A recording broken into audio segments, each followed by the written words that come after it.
नमस्कार. KTV मराठीच्या कोकण वार्तामध्ये आपलं स्वागत. प्रथम एक नजर आजच्या ठळक घडामोडींवर.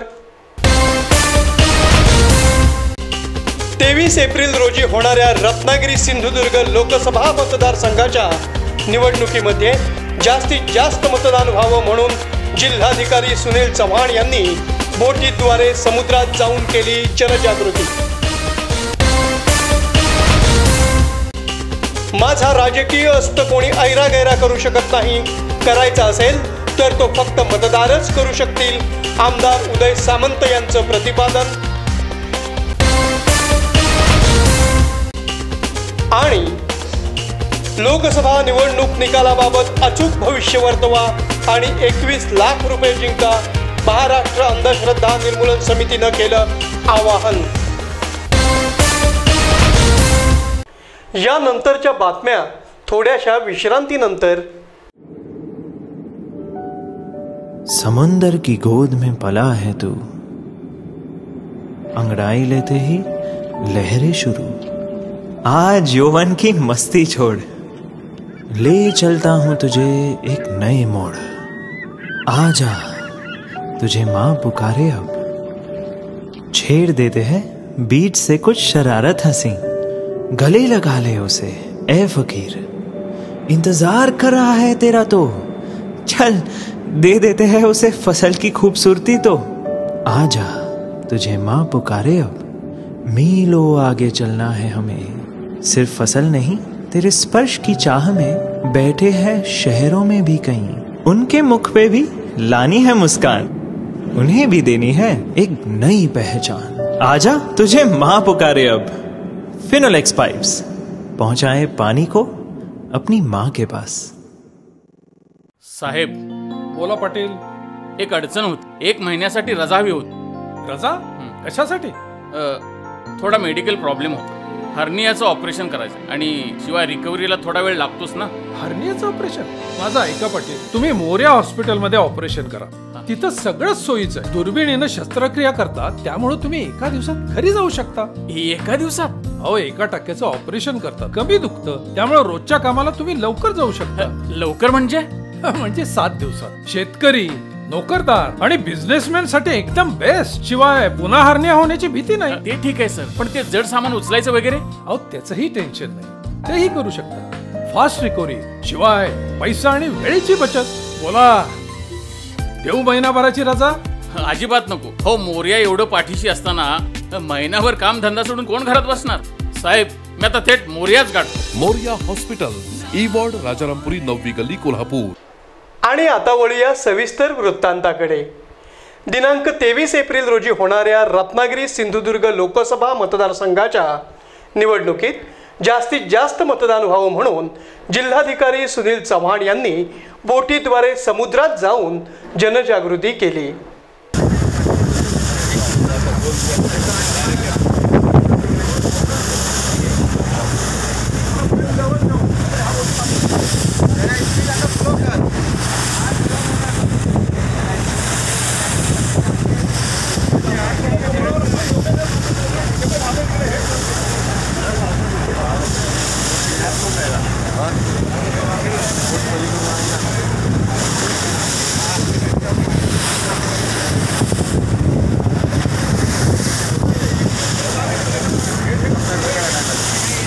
आपण प्रत्येकानं मतदान रूपी हे दान हे सर्वांनी करायला पाहिजे. त्याच्यासाठी हा जनजागृतीचा कार्यक्रम.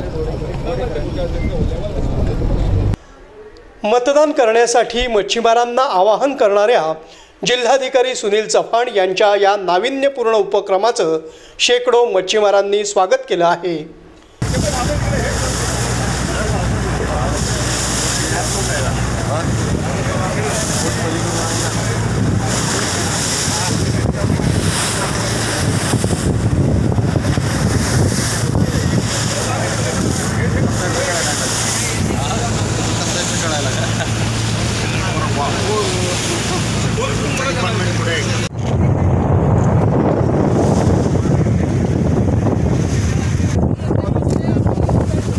समुद्रामधील या अनोख्या उपक्रमामध्ये पोलीस अधीक्षक डॉक्टर प्रवीण मुंडे, मुख्य कार्यकारी अधिकारी आचल गोयल, मत्स्य विभागाचे सहाय्यक आयुक्त आनंद पालव, मच्छीमार विकास सावंत, नासिर वाघू, जावेद होडेकर, सुलेमान मुल्ला, इम्रान मुकादम आदी मच्छीमार सहभागी झाले होते.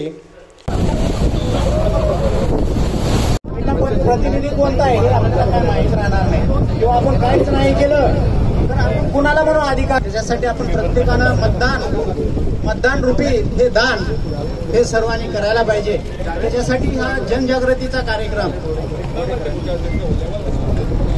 सार्वत्रिक लोकसभा निवडणूक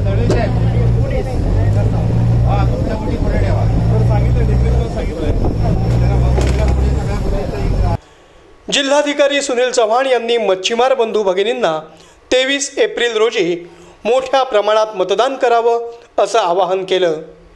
या लोकसभेसाठी आपण तिसऱ्या टप्प्यामध्ये 23 एप्रिलला मतदान घेत आहोत. 23 एप्रिल मंगळवार या दिवशी सगळ्या नागरिकांनी 100% मतदानाचा हक्क बजवावा. त्यासाठी स्वीप कार्यक्रमाचं आयोजन भारत निवडणूक आयोग आणि राज्याचे मुख्य निवडणूक अधिकारी यांच्या मार्फत केला जात आहे. आपल्या लोकसभेमध्ये आपल्या 46 रत्नागिरी लोकसभेसाठी ही भूमिका जिल्हा परिषदेचे मुख्य कार्यकारी अधिकारी श्रीमती अंचल गोयल पार पाडत आहेत. त्यांनी आज एका आगळ्या वेगळ्या कार्यक्रमाचं आयोजन केलं जो प्रामुख्यानं रत्नागिरी आणि सिंधुदुर्ग जिल्ह्याचा प्रमुख भाग आहे. रत्नागिरीमध्ये साधारणतः 170 किलोमीटर समुद्रकिनारा आहे. त्याचप्रमाणे सिंधुदुर्गमध्ये मोठ्या प्रमाणात समुद्रकिनारा आहे आणि या समुद्रामध्ये मच्छीमार बांधव मासेमारीच्या माध्यमातून स्वतःचा उदरनिर्वाह करीत असतात. या आतापर्यंत मागं बघितलं आपण तर मासेमारी करणाऱ्या मच्छीमार लोकांचा निवडणुकीच्या प्रक्रियेमधला सहभाग कमी प्रमाणात होता. साधारणतः 30 ते 40% लोकच मतदान करायचे. हा सहभाग वाढवण्यासाठी आजचा हा उपक्रम निश्चित अतिशय उपयुक्त ठरेल. यामुळे मच्छीमार सोसायटीज त्यांच्यामध्ये काम करणारे त्यांचे सगळे पदाधिकारी सगळे मच्छीमार बांधव भगिनी यांनी आज एक प्रण केला आणि या प्रणच्या माध्यमातून आपण आज मी 23 तारखेला 100% माझा मतदानाचा हक्क बजवेल आणि लोकशाहीच्या जागरामध्ये सहभागी होईल असा प्रण आहे. आज यासाठी आपण ही समुद्रामध्ये सागर फेरी काढलेली आहे आणि सागर फेरीच्या माध्यमातून आपण केलेला प्रण यापुढे आपण अधिक दृढींगत करणार आहोत आणि 100% मतदान करून भारताची लोकशाही बलशाली करण्यामध्ये मच्छीमार बांधवही मागे नाही हे दाखवून देणार आहोत. जय हिंद. जिल्हाधिकारी सुनील चव्हाण यांनी मतदान जागृतीसाठी केलेल्या किनारी फेरीला प्रतिसाद म्हणून 7 दिवस मासेमारी बंद करण्याचा निर्णय मच्छीमारांनी घेतला असून रेकॉर्ड ब्रेक मतदान करण्याची हमी दिली आहे. माझा राजकीय अस्त कोणी ऐरागैरा करू शकत नाही. करायचा असेल तर तो फक्त मतदारच करू शकतील असं मत आमदार उदय सामंत यांनी व्यक्त केलं आहे. काल एका पत्रकार परिषदेमध्ये स्वाभिमानच्या उमेदवारांनी असं म्हटलंय की ते या रत्नागिरी विधानसभा मतदारसंघामध्ये 2019ला उदय सामंतचा अस्त करणार. तर हे बालिश वक्तव्य आहे. मला 3 वेळा या मतदारसंघातल्या लोकांनी फार मोठ्या मताधिक्यानं निवडून दिलेलं आहे आणि माझं जर राजकीय अस्त करायचं असेल तर ते मतदार करू शकतात. कोणी ऐरागैरा पत्रकार परिषद घेऊन माझा अस्त करू शकत नाही. हे माझं प्रामाणिकपणाचं मत आहे. रत्नागिरी येथील युतीचे उमेदवार विनायक राऊत यांच्या संपर्क कार्यालयात आयोजित पत्रकार परिषदेमध्ये बोलताना आमदार उदय सामंत यांनी विनायक राऊत आणि अनंत गीते हे दोन्ही उमेदवार विजयी होतील असं सांगितलं. परवाच पक्षाचे प्रमुख आदरणीय उद्धव ठाकरे साहेबांची जी ऐतिहासिक सभा गुहागरला झाली त्या गुहागरच्या सभेमधनं एक निष्पन्न झालेलं आहे की आजवर एवढी मोठी सभा ही त्या ठिकाणी झालेली नव्हती आणि म्हणून अनंत गीते साहेबच पुन्हा एकदा त्या विभागाचे खासदार होतील, रत्नागिरी रायगडचे खासदार होतील हे निश्चित झालेलं आहे. आणि त्याच पद्धतीनं रत्नागिरी सिंधुदुर्ग जिल्ह्यामध्ये विनायक राऊत साहेब देखील फार मोठ्या फरकानं म्हणजे जवळजवळ 2.5 ते 3 लाखाच्या फरकानं लोकसभेमध्ये जातील आणि हा विजय देखील मतदारांनी त्यांचा निश्चित केल्याचं चित्र या दोन्ही मतदारसंघामध्ये आज आम्हाला बघायला मिळतं. रत्नागिरीत आजपर्यंत आपण भजनी बुवांचं कीर्तन पाहिलं, परंतु गेल्या 2-3 महिन्यांपासून मी आणि रत्नागिरीकर शिव्यांचं कीर्तन ऐकत आहोत असं आमदार उदय सामंत पत्रकारांजवळ बोलताना म्हणाले. त्याच्यामुळे एक फक्त दुर्दैवाची बाब आहे, या रत्नागिरी शहरानं आजपर्यंत कीर्तनाचे कार्यक्रम ऐकले होते, बरोबर आहे, गीत रामायणाचे कार्यक्रम ऐकले होते. गेले 3-4 महिने शिव्यांचे देखील कार्यक्रम रत्नागिरीकर ऐकायला लागलेले आहेत. पण गीत रामायणाच्या कार्यक्रमातनं जनजागृती होते, गीत रामायणातनं संस्कार कळतात. पण हे जे काय कार्यक्रम चाललेले आहेत त्याच्यामुळे तुम्हाला 23 मेला या कार्यक्रमाचे परिणाम काय होतात आणि रत्नागिरीकर कशा पद्धतीनं त्याला उत्तर देतात आणि कोणाचा हस्त होतो हे 23 मेला रत्नागिरीकर दाखवून देणार.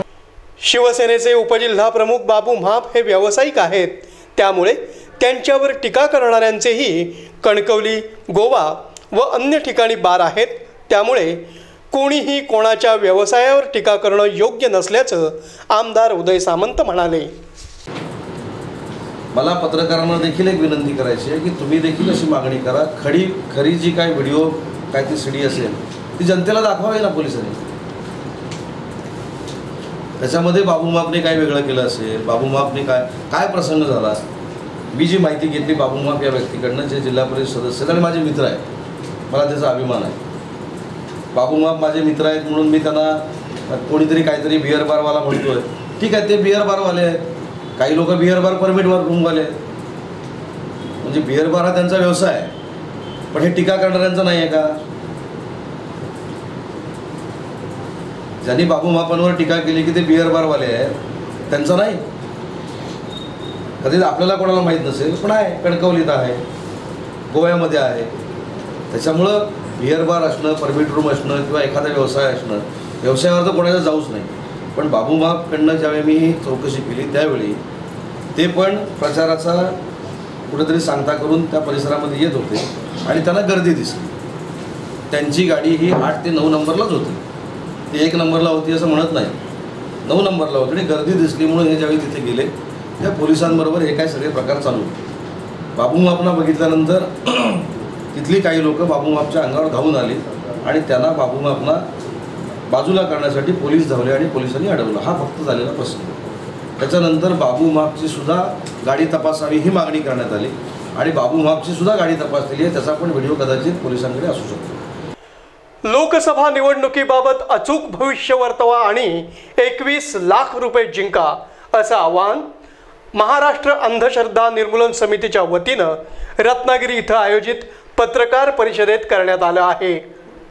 हो, महाराष्ट्र अंधश्रद्धा निर्मूलन समितीच्या वतीने या 17व्या लोकसभा निवडणुकीच्या निमित्ताने आम्ही देशभरातल्या सगळ्या ज्योतिषांना असं आव्हान देतो आहोत की आपण फलज्योतिष हे शास्त्र आहे असा दावा करतात आणि जीवनाच्या विविध अंगाने घडणाऱ्या घटनांबद्दलचं भाकीत वर्तवतात आणि त्याच्या आधारे लोक आपले जगण्याचे निर्णय घेत असतात. त्यामुळे निवडणुकींच्या मध्ये देखील ज्योतिषांची बरी चलती असे असं मानलं जातं. त्यामुळे अशा पार्श्वभूमीवर आपण ज्योतिषांनी लोकसभा निवडणुकीत कुठला पक्ष सत्तेत येणार आहे, कोण पंतप्रधान होणार आहे, कोण विरोधी पक्षात बसणार आहे, महिला उमेदवार किती निवडून येणार आहे, त्यांची मताधिक्य काय असणार आहे, कुठल्या पक्षाला किती जागा मिळणार आहेत, या स्वरूपाच्या 25 प्रश्नावलींची एक संच आम्ही तयार केलेला आहे. तो तज्ज्ञ मार्गदर्शकांच्या माध्यमात राजकीय विश्लेषक, गणितज्ञ, खगोलतज्ञ, अभ्यासक, या सगळ्या संख्याशास्त्र अभ्यासक यांच्या मदतीने केलेला आहे. आणि त्या माध्यमातून आम्ही आव्हान देतो आहे की ज्योतिषांनी ज्यांचा दावा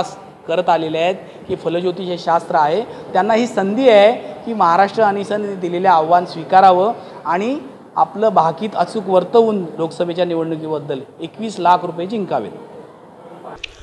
महाराष्ट्र आणि देशात होणाऱ्या विविध स्तरावरील निवडणूक निकालांचं भाकीत भविष्यवेत्ते प्रत्येक निवडणुकीवेळी वर्तवत असतात. त्यांचं हे भविष्य प्रसारमाध्यमाद्वारे लोकांच्या समोर येतं. त्यामुळे अज्ञानी आणि भाबड्या लोकांच्यात गैरसमज पसरतात आणि अंधश्रद्धा निर्माण होतात, असा महाराष्ट्र अंधश्रद्धा निर्मूलन समितीचा अनुभव आहे. त्यामुळे फसवणूक करणाऱ्या अशा वृत्तीविरोधात ठाम भूमिका घेण्यासाठी महाराष्ट्र अंनिसनं देशातील सर्व ज्योतिषांना निवडणूक निकालाचे अचूक भविष्य वर्तवून बक्षीस जिंकण्याचं आवाहन करण्यात आलं असल्याचं महाराष्ट्र अंधश्रद्धा निर्मूलन समितीचे राज्य कार्याध्यक्ष अविनाश पाटील, खगोलज्ञ आणि राज्य कार्यवाह डॉक्टर नितीन शिंदे यांनी रत्नागिरी येथील आयोजित पत्रकार परिषदेमध्ये सांगितलं आहे.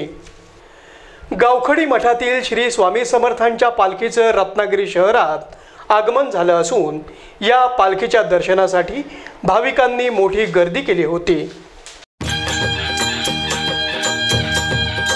अनंतकोटी ब्रह्मांड नायक राजाधिराज योगीराज अक्कलकोट निवासी सद्गुरु श्री स्वामी समर्थ महाराज की। महाराज श्री स्वामी समर्थ जय जय स्वामी समर्थ। श्री स्वामी समर्थ जय जय स्वामी समर्थ। महाराज श्री स्वामी समर्थ जय जय स्वामी समर्थ। श्री स्वामी समर्थ जय जय स्वामी समर्थ। स्वामींच्या दरबारी काय कमी, स्वामींच्या दरबारी काय कमी, स्वामींच्या दरबारी काय कमी। स्वामीचा देतील, स्वामीचा देतील हजार हातानी, स्वामीचा देतील हजार हातानी। स्वामींच्या दरबारी काय कमी, स्वामींच्या दरबारी काय कमी। श्री स्वामी समर्थ जय जय स्वामी समर्थ। श्री स्वामी समर्थ जय जय स्वामी समर्थ। महाराज श्री स्वामी समर्थ जय जय स्वामी समर्थ। श्री स्वामी समर्थ जय जय स्वामी समर्थ। अक्कलकोटी स्वामी दरबारी भाग्य उजाळले जीवन द्वारी। अक्कलकोटी स्वामी दरबारी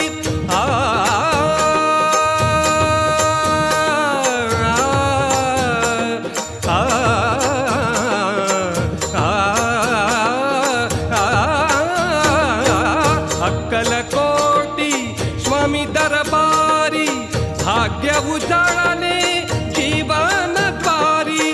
करुणा उजाळे नयनातुनी मोक्ष सुखाचे व्हावे धनी। करुणा उजाळे नयनातुनी मोक्ष सुखाचे व्हावे धनी। स्वामींच्या दरबारी काय कमी, स्वामीचा देतील, स्वामीचा देतील हजार हातानी। स्वामीचा देतील हजार हातानी। स्वामींच्या दरबारी काय कमी, स्वामींच्या दरबारी काय कमी। श्री स्वामी समर्थ जय जय स्वामी समर्थ। श्री स्वामी समर्थ जय जय स्वामी समर्थ। महाराज श्री स्वामी समर्थ जय जय स्वामी समर्थ। श्री स्वामी समर्थ जय जय स्वामी समर्थ। दरवर्षीप्रमाणे रत्नागिरी येथील निवखोल गावातील श्री नवलाई पावणाई मंदिरात श्री स्वामी समर्थांची पालखी शहरात भाविकांच्या दर्शनासाठी येते। श्री स्वामी समर्थ धाम महिला मंडळ आणि श्री नवलाई पावणाई मित्रमंडळ निवखोलच्या कार्यकर्ते आणि ग्रामस्थांनी या पालखीचं जल्लोषपूर्ण आणि भक्तिमय वातावरणात स्वागत केलं।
पुन्हा एक नजर आजच्या ठळक घडामोडींवर।